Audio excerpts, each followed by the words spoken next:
শুভ দুপুর বন্ধুরা। তো দেখো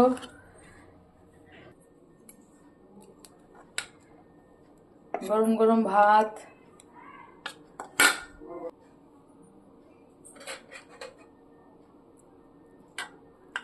খারকুল পাতা বাটা,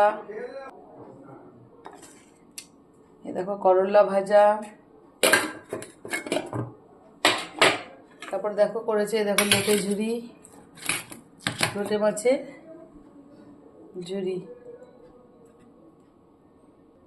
তারপরে দেখো এই দেখো পাট পাতা দিয়ে মসুরি ডাল, পাট পাতা দিয়ে দেখো মসুরির ডাল, রসুন ফোড়ন দিয়ে ডাল,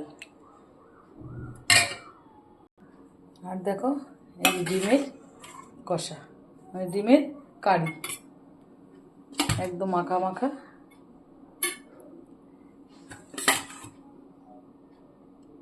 ডিমের কারিটা কেমন দেখতে হয়েছে বলো বন্ধুরা। তো দেখো আজকের মতো আমাদের এই রান্না। টাটা।